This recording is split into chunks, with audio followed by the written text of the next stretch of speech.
Hello दोस्तों, क्या हाल है। तारीख आज 15 फरवरी, दिन गुरुवार, हिंदी तिथि षष्ठी। और आइए बात करते हैं आज के मुख्य समाचार में देश भर की तमाम बड़ी खबरों पर नजर डालते हैं। देखिए, सबसे पहले बात करते हैं पीएम मोदी के अबू धाबी दौरे की। यहाँ उन्होंने एक भव्य हिंदू मंदिर का उद्घाटन किया और ये यूएई जैसी मुस्लिम कंट्री में बना पहला हिंदू मंदिर है। ये देख सकते हैं तस्वीरें आप। बाकायदा इस मंदिर की भी राम मंदिर की ही तरह प्राण प्रतिष्ठा की गई और उसमें प्रधानमंत्री नरेंद्र मोदी भी शामिल हुए। उन्होंने भी पूजा अर्चना की। इस भव्य मंदिर में कई हिंदू देवी देवताओं की मूर्तियां लगाई गई है। और इस दौरान पीएम मोदी बोले दुबई में कि आज ग्रीन सरकार की जरूरत है जो पर्यावरण को लेकर गंभीर हो, साफ हो और भ्रष्टाचार से दूर हो। पीएम ने दुबई में लोगों को संबोधित करते हुए कहा कि मैं मां भारती का पुजारी, 140 करोड़ देशवासी मेरे आराध्य हैं। दुबई में बोले पीएम मोदी, कहा भारत ने विश्व को एक नया मार्ग सुझाया, हमें एक दूसरे से सीखने की जरूरत है। दोस्तों, ये मंदिर 27 एकड़ में फैला हुआ है। बड़ी ही अनोखी वैज्ञानिक तकनीक और वास्तुकला के अद्भुत संगम को मिलाकर इस मंदिर का निर्माण किया गया। ये भव्य तस्वीरें देखकर आप अंदाजा लगा सकते हैं इस मंदिर की सुंदरता का। राम मंदिर की ही तरह बिल्कुल वैसी ही छवि बिखेरने वाला मंदिर है ये। और अपने इस दुबई दौरे के दौरान यूएई प्रेसिडेंट ने रुपए आधारित जय वान कार्ड भी लॉन्च किया। पीएम मोदी ने गले लगाकर नाहयान को बधाई दी। इससे पहले कल ही आपको बताऊंगा दुबई में यूपीआई भी लॉन्च की थी प्रधानमंत्री नरेंद्र मोदी ने। तो हिंदू मंदिर के उद्घाटन, यूपीआई और रुपए कार्ड के समझौते समेत भारत के लिए बहुत ही अहम दौरा रहा ये पीएम मोदी का। निवेश, बिजली, व्यापार और डिजिटल भुगतान प्लेटफॉर्म समेत भारत और यूएई के बीच 10 बड़े समझौतों पर हस्ताक्षर भी हुए। और देखिए, पाकिस्तान के लोग भी अब भारत की तारीफ कर रहे हैं। एक पाकिस्तानी एक्सपर्ट ने कहा कि मोदी जैसा पीएम नहीं देखा। यूएई पहुंचे भारतीय प्रधानमंत्री नरेंद्र मोदी की पाकिस्तानी एक्सपर्ट ने जमकर तारीफ की और अपने देश की सरकारों को फटकारा। और एक अच्छी खबर यह है कि अबू धाबी के बाद अब इस मुस्लिम देश में भी बन रहा भव्य मंदिर। किंग ने जमीन भी दे दी है, जल्द ही निर्माण शुरू होगा। अरब देशों में मोदी मैजिक दिख रहा है। यूएई के बाद अब बहरीन में भी बनेगा हिंदू मंदिर। मुस्लिम देशों में प्रधानमंत्री की पेट और हिंदुओं की सनातन की परंपरा बढ़ रही है। और दोस्तों, ये ना सिर्फ हिंदुओं के लिए बल्कि हर एक हिंदुस्तान वासियों के लिए भी बड़े गर्व की बात है कि भारत की सनातन परंपरा का दुनिया भर में विस्तार हो रहा है। अगर आप भी एक सच्चे सनातनी है, हिंदुस्तानी है, तो दोस्तों इस बात पर तो एक लाइक जरूर बनता है यार। फटाफट से लाइक कर दीजिए और आगे बढ़ते हैं अपन खबरों में। देखिए, यूएई के दौरे के बाद अब कतर के दोहा पहुंचे प्रधानमंत्री नरेंद्र मोदी। यहाँ कतर के अमीर से मुलाकात करेंगे आज। और जो 9 भारतीय नौसैनिकों को कतर ने पहले मौत की सजा सुनाई थी उसके बाद कैंसिल कर दी, उस मुद्दे पर भी चर्चा होगी। चलिए दोस्तों, अगला अपडेट देखिए। आने वाली 2 तारीख को यानी कि अगले महीने 2 मार्च शनिवार होने के बावजूद भी शेयर बाजार खुलेगा, क्योंकि एनएसई यानी कि नेशनल स्टॉक एक्सचेंज एक विशेष लाइव ट्रेडिंग सत्र का आयोजन करने जा रहा है। इस दौरान टेस्टिंग की जाएगी कि अगर प्राइमरी सिस्टम फेल हुआ तो फिर क्या करेंगे। स्टॉक मार्केट में ये टेस्टिंग करेगी एनएसई और इसलिए शनिवार को भी खुलेगा शेयर बाजार। चलिए, बड़ी खबर आ रही है। इंश्योरेंस सहूलियत के लिए बीमा सुगम ला रहा है इरडा। मसौदा जारी कर स्टेक होल्डर से राय भी मांगी गई है। बीमा सुगम इस तरह की नई व्यवस्था होगी, नया प्लेटफॉर्म होगा जहां एक ही प्लेटफॉर्म पर सभी स्टेक होल्डर होंगे, यानी सभी बीमा प्रदाता कंपनियां एक ही जगह एक ही पोर्टल पर होगी ताकि ग्राहक कंपैरिजन कर पाएंगे अलग अलग कंपनीज की बीमा पॉलिसी के बीच में। इरडा खुद अब इस तरह की ऑनलाइन कंपनी ऑनलाइन प्लेटफॉर्म बनाने जा रही है जहां पॉलिसी बेचने और खरीदने वाले सभी एक ही जगह एक ही प्लेटफॉर्म पर होंगे। अच्छा, इसके अलावा भी बीमा पॉलिसी खरीदने वाले करोड़ों लोगों को इरडा ने तोहफा दिया है। पॉलिसी खरीदने पर फाइनल यस कहने के लिए आपको 30 दिन का समय भी मिलेगा। कई बार होता है ना कि बीमा पॉलिसी बेचने वाले जो एजेंट होते हैं वो लोगों को बहला फुसला कर यूं ही पॉलिसी चिपका देते हैं, बेच देते हैं जबकि जरूरत नहीं होती। फिर 10 दिन बाद पता चलता है कि यार इसमें तो कोई ज्यादा फायदा नहीं है ना। तो अब आपको 30 दिन का समय मिलेगा। पहले फ्री लुकअप पीरियड जो 15 दिन का था, इरडा ने उसे भी बढ़ाकर 30 दिन कर दिया है। 30 दिन के अंदर अंदर अगर आपको पॉलिसी समझ में नहीं आती है तो आप अपनी बीमा पॉलिसी को वापस रद्द कर पाएंगे, कैंसिल कर पाएंगे। समझ रहे हो? तो अब परेशान होने की जरूरत नहीं है। शर्तों से संतुष्ट नहीं तो 30 दिनों बाद वापस पैसा मिल जाएगा आपका। चलिए, अगली बड़ी खबर है। आज से सीबीएसई बोर्ड की 10वीं 12वीं की परीक्षाएं शुरू होने जा रही है। बोर्ड ने इस संबंध में नई गाइडलाइन भी जारी की है। और क्योंकि अभी किसान आंदोलन चल रहा है, इस बीच 10वीं 12वीं परीक्षा को लेकर सीबीएसई की तरफ से कुछ नई एडवाइजरी जारी की गई है, जिसमें कहा गया है कि छात्रों को 10 बजे के बाद परीक्षा सेंटर में एंट्री नहीं मिलेगी, इसलिए 10 बजे से पहले हर हाल में एग्जाम हॉल तक पहुंच जाएं स्टूडेंट, है ना। और वहीं दोस्तों, किसान आंदोलन पर भी कुछ बड़ी खबरें आ रही। देखिए आप, संयुक्त किसान मोर्चा ने बड़ा ऐलान कर दिया है। आज पंजाब और हरियाणा के सभी टोल फ्री कराए जाएंगे, यानी किसान भाई लोग आज टोल बंद करवाएंगे। और किसान आंदोलन को लेकर केंद्र सरकार ने भी एक नई पहल की है। किसान नेताओं से आज फिर से बातचीत होगी। 2 दिन हो गए बातचीत हो रही है, लेकिन कोई समझौता सहमति बनी नहीं है। आज फिर से बातचीत होगी। और कल दूसरे दिन भी जिंद और शंभू बॉर्डर पर तनाव बना रहा। अब आज तीसरे दौर की बातचीत पर नजरें टिकी हैं सबकी। देखिए कुछ तस्वीरें आप। पंजाब हरियाणा बॉर्डर पर किसानों और पैरामिलिट्री के बीच झड़प भी हुई। प्रदर्शनकारी बोले कि असली गोलियां चलाई, ट्रेनें रोकने, टोल फ्री करने का ऐलान हो चुका है। आज केंद्र से मीटिंग होगी, क्योंकि केंद्र सरकार के साथ बातचीत करने के लिए पंजाब चंडीगढ़ में किसान भाई लोग राजी हो गए। और आपको पता होगा, किसानों को रोकने के लिए ड्रोन से भी पुलिस जो है आंसू गैस के गोले छोड़ रही है। तो ड्रोन अटैक रोकने के लिए किसानों ने भी एक अनोखा तोड़ निकाल लिया है। देखिए आप, शंभू बॉर्डर पर उड़ाई गई पतंग।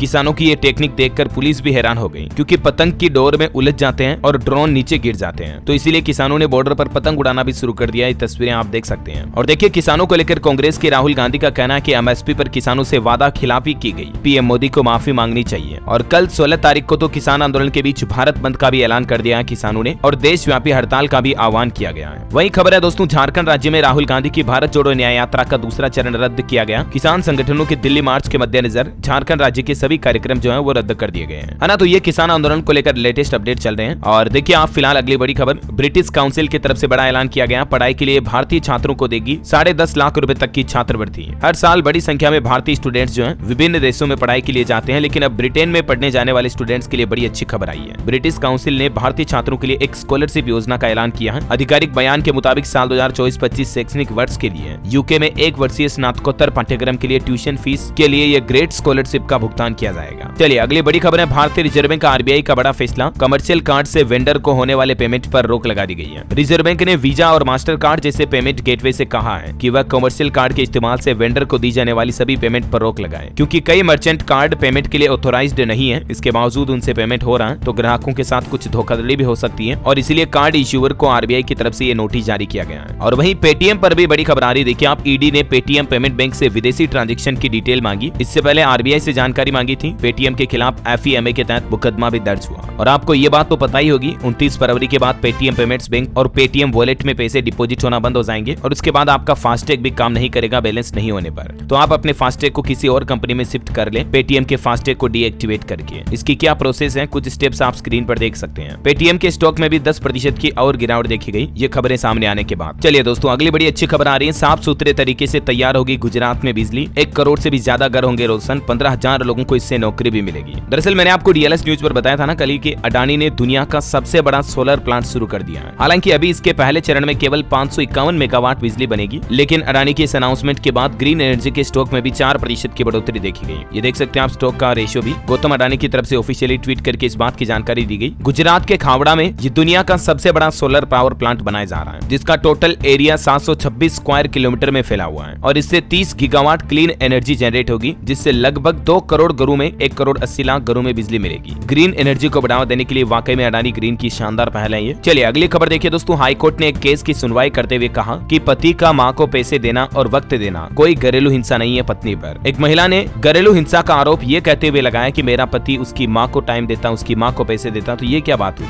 बॉम्बे हाईकोर्ट ने अदालत ने इस केस की सुनवाई करते हुए उल्टा पत्नी को फटकार लगाई और कहा कि एक बेटे का अपनी मां को समय देने और पैसे देने का पूरा हक है, अधिकार है और कर्तव्य भी है। ये कोई किसी तरह की पत्नी पर घरेलू हिंसा नहीं है। तो महिला की लगाई गई याचिका को खारिज कर दिया हाईकोर्ट ने। चलिए पॉलिटिक्स से बड़ी खबर देखिए, सोनिया गांधी अब राज्यसभा जाएंगी, नड्डा गुजरात और एक दिन पहले भाजपा में आए अशोक चव्हाण महाराष्ट्र से राज्यसभा कैंडिडेट सेलेक्ट हुए हैं। और महंगाई दर पर अच्छी खबर है, जनवरी में थोक महंगाई दर भी घटकर 0.27% पर आ गई है, जबकि दिसंबर में ये 0.73% पर थी। कल मैंने आपको रिटेल महंगाई दर के आंकड़े बताए थे, थोक महंगाई दर में भी गिरावट आई है। वजह यही है खाने पीने के कुछ सामानों में गिरावट के चलते ये महंगाई दर में गिरावट आई है। चलिए अगली खबर देखिए, टाटा कंपनी की नेक्सॉन कार को ग्लोबल एनकेप क्रैश टेस्ट में 5 स्टार रेटिंग मिली है। एडल्ट के लिए 32.22 और चाइल्ड सेफ्टी के लिए 44.52 पॉइंट मिले। नए नॉर्म्स के तहत इसका टेस्ट हुआ, लेकिन टाटा कंपनी की कारें तो वाकई में मजबूती के लिए ही जानी जाती है ना। चलिए अगली खबर देखिए आप, महाभारत सीरियल के कृष्ण ने आईएएस पत्नी की शिकायत की। नीतीश भारद्वाज, इनको आपने महाभारत में श्री कृष्ण के रोल में जरूर देखा होगा, इन्होंने अब अपनी पत्नी के खिलाफ एक कंप्लेन दर्ज की है। वो बोले कि 4 साल से बेटियों से नहीं मिला, स्मिता ने उन्हें अगवा किया, जो कि इनकी पत्नी का नाम है स्मिता। 2019 में इनकी शादी हुई थी, 12 साल बाद दोनों अलग हो गए। मतलब देखिए प्रभु श्री कृष्ण का किरदार निभाने वाले भी जीवन में खुश नहीं है। 2 शादियां की उसके बावजूद भी इनके जीवन में अभी ये कंट्रोवर्सी चल रही है। बहरहाल अगली बड़ी खबर देखिए आप, पाकिस्तान ने फिर किया सीज फायर का वायलेशन। जम्मू कश्मीर में इंटरनेशनल बॉर्डर पर बीएसएफ पोस्ट पर फायरिंग की, 20 मिनट तक दोनों तरफ से चली गोलियां। और खबर है दोस्तों, मालदीव 43 भारतीयों को भी देश से निकालेगा। ये कई अपराधियों में आरोपी पाए गए हैं। लिस्ट में 12 देशों के 186 नागरिक शामिल हैं, चीन का एक भी नहीं है। और बड़ी खबर देखिए, झारखंड राज्य में अनुकंपा पर नौकरी पाने वालों के लिए बड़ा अपडेट आ रहा। अब दफ्तरों के चक्कर नहीं काटने पड़ेंगे, सरकार ने ये बड़ा कदम उठाया है। दरअसल गोड्डा के विभिन्न विभागों में मृत कर्मचारियों के आश्रितों को अनुकंपा पर नौकरी मिलेगी और इस संबंध में यह आदेश भी जारी हुआ, जानकारी आप देख सकते हैं। चलिए अगली खबर है दोस्तों, राजस्थान के स्कूलों में आज से शुरू होगा सूर्य नमस्कार। मुस्लिम संगठनों ने जो राजस्थान की भजनलाल सरकार के खिलाफ याचिका लगाई थी उसको भी खारिज कर दिया और आज से ही राजस्थान में ये नया नियम लागू हो चुका। 15 फरवरी को सभी विद्यालयों में विद्यार्थी एक साथ सूर्य नमस्कार करेंगे। सूर्य सप्तमी से इसकी शुरुआत होने जा रही है। उसके बाद डेली प्रार्थना सभा के बाद ये नियम लागू होगा राजस्थान के स्कूलों में, है ना। चलिए अगली खबर है, सड़कों पर आज उतरेंगी 350 नई इलेक्ट्रिक बसें। में दुनिया का तीसरा सबसे बड़ा बेड़ा बन जाएगा दिल्ली। आज 350 नई ईवी बसों की शुरुआत होते ही राजधानी दिल्ली में कुल 1650 से भी ज्यादा इलेक्ट्रिक बसों की शुरुआत हो जाएगी और ये दुनिया में तीसरा सबसे बड़ा शहर बन जाएगा इलेक्ट्रिक बसों को बसाने वाला, लागू करने वाला मतलब। और वही खबर देखिए आप, 16वें वित्त आयोग की पहली बैठक नई दिल्ली में आयोजित हुई। कई अहम मुद्दों पर चर्चा की गई। फिनांस कमीशन की इस बैठक में कई बड़े निर्णय जो लिए गए। इसकी रिपोर्ट अगले साल 31 अक्टूबर 2025 को सरकार को सौंपी जाएगी, पहली सिफारिश के रूप में। और खबर देखिए, तमिलनाडु विधानसभा ने केंद्र सरकार की एक राष्ट्र एक चुनाव नीति के खिलाफ प्रस्ताव पारित किया, यानी कि तमिलनाडु में ये नया सिस्टम लागू नहीं होगा। कौन सा? वन नेशन वन इलेक्शन वाला। और वही खबर देखिए आप, अयोध्या में प्रभु श्री राम मंदिर के दर्शन के लिए समय बदल चुका है और अब इस टाइम में रामलला का दर्शन बंद रहेगा। भगवान को विश्राम न देने से नाराज थे अयोध्या के संत, लेकिन अब प्रभु श्री बालक राम दोपहर में 1 घंटा दर्शन नहीं देंगे, विश्राम करेंगे। वो 12 बजे से लगभग 1:30 बजे तक मंदिर का पट बंद रहेगा, 1-1.5 घंटा डेली दिन में, है ना। चलिए अगली खबर देखिए, दिल्ली के मुख्यमंत्री अरविंद केजरीवाल को ईडी ने 6वां समन भेजा। मनी लॉन्ड्रिंग केस में पूछताछ के लिए 19 फरवरी को वापस बुलाया गया। दिल्ली सीएम को 5 बार बुलाने पर भी पेश नहीं हुए थे, लेकिन अब ये फाइनल अल्टीमेटम दिया गया। और खबर देखिए दोस्तों, जनरल बिपिन रावत की प्रतिमा का अनावरण किया रक्षा मंत्री राजनाथ सिंह ने और कहा कि जनरल रावत अगली पीढ़ी के लिए इंस्पिरेशन है। देहरादून के टन ब्रिज स्कूल में ये इनॉग्रेशन किया गया रक्षा मंत्री राजनाथ सिंह द्वारा, है ना। और चलिए दोस्तों, खबरों में आगे बढ़े अपन। इससे पहले आज के मौसम समाचार पर नजर डाल लेते हैं। देखिए, मध्य प्रदेश में जो अभी 1-2 दिन के दौरान ओलावृष्टि हुई, इससे फसलों के हुए नुकसान का सर्वे करवाने का निर्देश जारी कर दिया मध्य प्रदेश के मुख्यमंत्री मोहन यादव की तरफ से। और कहा गया कि 343 गाँव के 3700 से भी ज्यादा किसानों की फसलें खराब हुई, क्योंकि मध्य प्रदेश में 5वें दिन भी बारिश की और ओले गिरने की गतिविधियां देखी गई है। और यही वजह है कि मध्य प्रदेश के सीएम ने ओलावृष्टि से हुए नुकसान के लिए सर्वे करवाने का निर्देश जारी किया है। अच्छा, झारखंड के भी कई जिलों में आज भी भारी बारिश की संभावना। 13 जिलों में ओलावृष्टि का येलो अलर्ट है। 17 फरवरी तक मौसम ऐसा ही रहने वाला है। हिमाचल प्रदेश में भी 4 दिन बारिश और बर्फबारी के आसार रहेंगे। 18 फरवरी के लिए मौसम विभाग की तरफ से अलर्ट जारी किया गया है। और भी अलग अलग राज्यों के मौसम के हालात आप स्क्रीन पर देख सकते हैं। अगले 24 घंटों के दौरान मौसम की संभावित गतिविधियां क्या रहेगी। ओके, और चलिए दोस्तों, मौसम के बाद आगे बढ़ते हैं खबरों में। देखिए आप, उत्तराखंड में बद्रीनाथ धाम में 12 मई से श्रद्धालु कर सकेंगे दर्शन। केदारनाथ, गंगोत्री, यमुनोत्री धामों के कपाट खुलने की भी तारीखें सामने आ चुकी हैं। बद्रीनाथ धाम के कपाट तो 12 मई को सुबह 6 बजे खोले जाएंगे। पंचांग की गणना के बाद तारीखों का ऐलान हुआ है। चलिए दोस्तों, हेल्थ से जुड़ी एक बड़ी शानदार खबर देखिए आप। आयुर्वेद ने हार्ट अटैक को मुंह तोड़ जवाब दिया। 90% ब्लॉकेज पर नहीं डलवाए गए स्टेंट। दरअसल हार्ट अटैक या इस तरह के रोगों से जूझ रहे लोगों के लिए खुशखबरी है। अब सिर्फ एलोपैथी ही नहीं बल्कि आयुर्वेद भी दिल के दौरे थामने में सफल इलाज कर रहा है। और ये रिसर्च की गई all India institute of Ayurveda में आए आयुर्वेदिक चिकित्सा के अलग अलग हार्ट से जुड़ी बीमारियों रोगों के लोगों के लिए भी खुशखबरी है, क्योंकि आयुर्वेद में बिना सर्जरी के हार्ट के कई पेशेंट और मरीजों को बिल्कुल ठीक किया गया। जानकारी आप देख सकते हैं, कुछ आंकड़े। चलिए अगली बड़ी शानदार खबर देखिए, दुश्मनों पर सटीक प्रहार करेगी रिमोट कंट्रोल गन और इससे हमारे भारतीय नौसेना की ताकत बढ़ेगी। रक्षा मंत्रालय और कानपुर फर्म के बीच एक समझौता करार हुआ है। चलिए दोस्तों, मोबाइल फोन लॉन्चिंग पर अपडेट है। रेडमी का सस्ता स्मार्टफोन A3 भारत में लॉन्च हुआ। 5000 mAh बैटरी, शुरुआती कीमत 7299 रुपए। और खेल समाचार पर बड़ी अच्छी खबर आ रही है। रोहित शर्मा फैंस के लिए खुशी की बात है। T20 वर्ल्ड कप में भारत की कप्तानी रोहित शर्मा ही करेंगे। BCCI सचिव जय शाह की तरफ से यह बड़ा ऐलान किया गया। जून में होगा ये टूर्नामेंट। वही देखिए, पड़ोसी देश पाकिस्तान में शहबाज शरीफ प्रधानमंत्री पद के उम्मीदवार होंगे। नवाज ने नॉमिनेट किया। बिलावल शरीफ की पार्टी को समर्थन देंगे। चलिए वही खबर देखिए आप, एलन मस्क बोले पुतिन ने जंग रोकी तो उनकी हत्या हो जाएगी, क्योंकि उनका कहना है कि रूस के राष्ट्रपति व्लादिमीर पुतिन के पीछे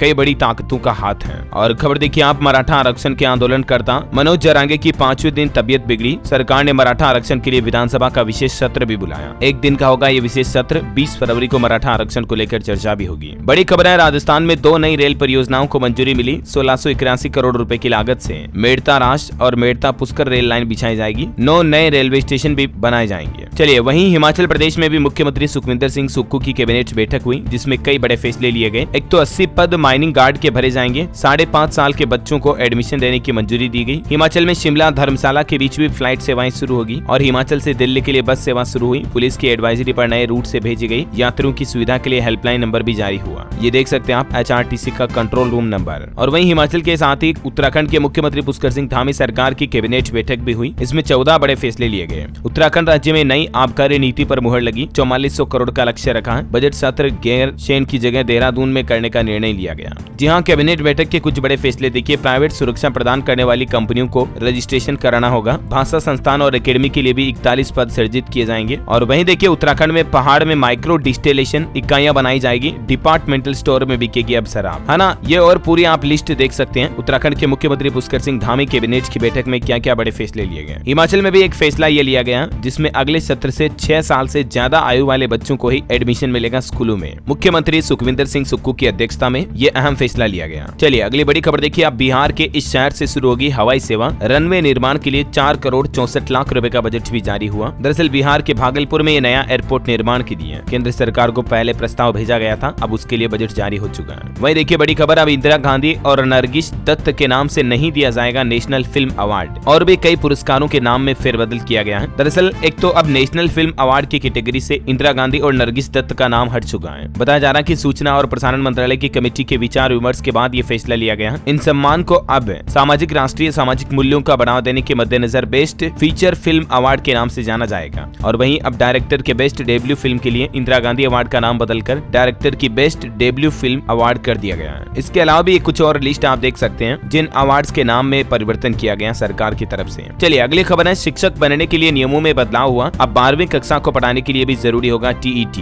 शिक्षक भर्ती के लिए जो ये नया नियम लागू हुआ, इसके बारे में जानकारी मैंने आपको कल ही बताई थी ना। और एक नया नियम ये भी लागू हो चुका, अब 46 साल की उम्र में भी पा सकेंगे सरकारी नौकरी। सरकार की तरफ से बड़ा ऐलान किया गया है। उम्र सीमा में बदलाव को लेकर कॉलेज की पढ़ाई और प्रोफेशनल डिग्री प्राप्त करने के लिए अब क्या उम्र होगी। गवर्नमेंट जॉब की ये नई एज लिमिट भी आप स्क्रीन पर देख सकते हैं। चलिए खबर है दोस्तों, आने वाले लोकसभा चुनाव में चुनावी स्याही अब 5 सेकंड में छोड़ेगी अपनी छाप। मतदाताओं के हाथों की सफाई भी की जाएगी। दरअसल चुनाव में उंगलियों पर लगाई जाने वाली अमिट स्याही को अब मिटाना आसान नहीं होगा। चुनाव में एक ही व्यक्ति द्वारा बार बार अलग अलग वोट डालने की धोखाधड़ी से बचने के लिए अब अलग तरह की स्याही का इस्तेमाल किया जाएगा, जो कि लगाने के बाद महज 5 सेकंड में अपना रंग दिखाएगी। और ये भी पता लगाया जाएगा कि स्याही लगाने से पहले कहीं कोई तेल वगैरह तो नहीं लगाया गया मतदाता ने। ऐसा चलिए खबर है दोस्तों, छत्तीसगढ़ के शिक्षा मंत्री बृजमोहन अग्रवाल का बयान। अब सभी छात्राओं को मिलेगी साइकिल, स्कूली बच्चों को दिया जाएगा जूता, मोजा और बैग भी। कक्षा पहली से अंग्रेजी की पढ़ाई भी होगी। सभी स्कूलों में विद्या ऑपरेटिंग केंद्र बनाया जाएगा और अभी सभी छात्राओं को साइकिल भी दी जाएगी सरकार की तरफ से। छत्तीसगढ़ में ये कुछ बड़े अनाउंसमेंट किया गया रायपुर में, है ना। और वहीं छत्तीसगढ़ के शिक्षा मंत्री बृजमोहन ने एक और बड़ा ऐलान कर दिया, 33,000 शिक्षकों की भर्ती होगी जल्द ही, और अब पहली कक्षा से ही इंग्लिश की पढ़ाई जाएगी स्कूलों में। और बड़ी खबर आ रही है, दिल्ली हाईकोर्ट ने निर्देश दिया, कहा HIV पॉजिटिव व्यक्तियों से संबंधित मामलों को प्राथमिकता मिलेगी और उनका नाम भी गुप्त रखा जाएगा। मतलब हाईकोर्ट में भी अब इस तरह के लोगों की सुनवाई पहले की जाएगी। चलिए खबर है, उत्तर प्रदेश के मुख्यमंत्री योगी आदित्यनाथ का बड़ा ऐलान। अप्रैल से ही कन्या सुमंगला योजना में 25-25 हजार रुपए मिलेंगे। और सीएम योगी ने हाल ही में एक और घोषणा की थी, हर परिवार को मिलेगा कल्याण कार्ड। यूपी में फैमिली ID कार्ड बनाया जाएगा, जिससे कि हर परिवार से एक व्यक्ति को नौकरी भी देगी सरकार। राजस्थान की भजन लाल सरकार ने भी बड़ा फैसला लिया है। बिजली कंपनियों में कार्यरत इन कर्मचारियों की सेवाओं को निरस्त कर दिया है। बिजली कंपनियों और विभागों में कार्यरत अधिकारियों और कर्मचारियों को प्रतिनियुक्ति को निरस्त करने का आदेश जारी कर दिया ऊर्जा विभाग की तरफ से। चलिए खबर है, झारखंड राज्य में अब MRP से ज्यादा में शराब बेची तो खैर नहीं, सरकार ने सख्त आदेश जारी किया है। अवैध शराब के निर्माण और बिक्री पर रोक लगाने के लिए छापामारी चलाने का निर्देश भी दिया। और खबर है दोस्तों, कर्नाटक सरकार ने 10,000 करोड़ रुपए से ज्यादा के पुराने कर्ज नहीं वसूले। केक की रिपोर्ट में यह बड़ा खुलासा हुआ है। और वहीं देखिए, अपार ID कार्ड को लेकर देश के शिक्षा मंत्री का कहना है, धर्मेंद्र प्रधान बोले कि एक राष्ट्र एक छात्र में 25 करोड़ ID बनकर तैयार हो चुकी है। बाल वाटिका से लेकर PhD तक ये ID कार्ड काम आएगा। मैंने आपको कुछ दिनों पहले DLS न्यूज पर एक वीडियो में बताया भी था, आपको पता होगा कि ये अपार ID कार्ड क्या है, किस तरह से आप भी ऑनलाइन बना सकते हैं इसे, वगैरह वगैरह, है ना। अच्छा, और वहीं खबर है दोस्तों, अपने विदेश दौरे के बाद अब कल हरियाणा के रेवाड़ी में एम्स हॉस्पिटल का शिलान्यास करेंगे प्रधानमंत्री नरेंद्र मोदी। और इससे पहले आज CM तैयारियों का जायजा भी लेंगे। बड़ी खबर देखिए, अब रियल एस्टेट कंपनी की दिवालिया होने पर भी बेघर नहीं होंगे घर खरीदने वाले। भारतीय ऋण शोधन अक्षमता एवं दिवालिया बोर्ड ने परिसमापन नियमों में संशोधन यानी कि बदलाव किया है। और नियामक का ये कदम मकान खरीदारों के हित में है। घर खरीदारों के लिए ये वाकई में अच्छी खबर है। रियल एस्टेट कंपनियों की तरफ से लागू किए गए इस नए नियम में मकान खरीदारों को बड़ी राहत मिली है। इस नियम की डिटेल जानकारी भी आप स्क्रीन पर देख सकते हैं। चलिए अगली खबर देखिए दोस्तों, आज से बिहार राज्य में मैट्रिक परीक्षा शुरू होने जा रही है। एक गलती की तो 2 साल का बैन लगेगा। बिहार बोर्ड ने जबरन घुसने पर भी सख्ती बरतने का निर्देश दिया है। और वैसे एग्जाम की बात हो रही है तो कुछ एजुकेशनल खबरें भी देख लीजिए आप। सरकारी नौकरी पर बड़ी अच्छी शानदार खबर आ रही है। देखिए, रेलवे में 9,000 से भी ज्यादा पदों पर भर्ती निकल चुकी है। एज लिमिट 36 साल, रिजर्व कैटेगरी और महिलाओं को फीस में भी छूट मिलेगी। और इस वैकेंसी में फॉर्म भरना 9 मार्च से ही शुरू होंगे,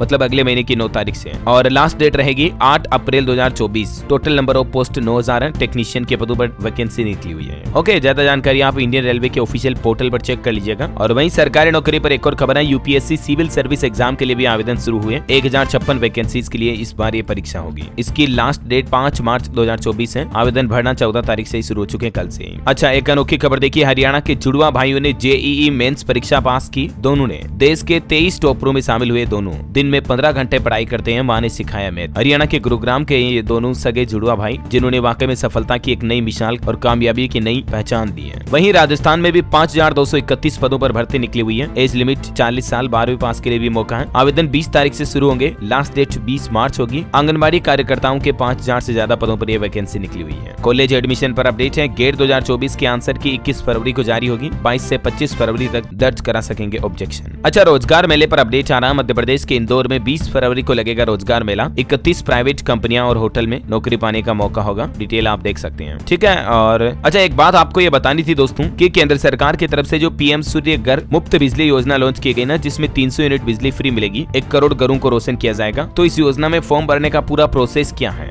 complete online A to Z step, इसके रिगार्डिंग डिटेल जानकारी मैंने कल शाम को DLS न्यूज पर एक वीडियो में बताई थी। अगर आपने ये वीडियो नहीं देखा तो इसका लिंक मैं नीचे डाल दूंगा, जरूर देखिएगा आप ये खबरें खत्म होने के बाद। इसमें मैंने आपको ऑनलाइन अप्लाई करके भी बताया कि किस तरह से आप मोबाइल से भी या कंप्यूटर दोनों से किस तरह से 300 यूनिट फ्री बिजली योजना के लिए आवेदन कर सकते हैं। घरों पर सोलर पैनल लगाने वाली इसी योजना का नाम पहले सरकार ने अलग रखा था। 22 दिन बाद सरकार ने नाम बदल दिया। पहले आपको पता होगा इसका नाम प्रधानमंत्री सूर्योदय योजना रखा था, लेकिन अब इसका नाम बदलकर पीएम सूर्य घर मुफ्त बिजली योजना कर दिया गया है। चलिए अंत में आज के राशिफल पर नजर डाल लेते हैं। देखिए, आज 15 फरवरी का राशिफल कहता हूँ वृषभ, मिथुन और कर्क राशि के लोगों को कोई बड़ी उपलब्धि मिल सकती है। वृष कन्या राशि वालों की आर्थिक स्थिति में सुधार होगा। सिंह और वृश्चिक राशि के लोगों को सितारों का साथ मिलेगा। तुला राशि के लोग जीवन में संतुलन बनाए रखें। कन्या राशि के लोगों की निराशा दूर होगी। ओके दोस्तों, तो इसी कड़ी में आज दिन भर की तमाम बड़ी खबरें, मुख्य समाचार, टुडे ब्रेकिंग न्यूज का अपडेट वीडियो ये समाप्त होता है। और हाँ, आप मुझे कमेंट करके बताइए कि भारत में बोई जाने वाली कोई मुख्य 3 प्रमुख फसलों के नाम बताइए। कमेंट करके लिखना। आपको सही जवाब देने वाले लोगों को रैंडमली सेलेक्ट होने पर DLS न्यूज टीम की तरफ से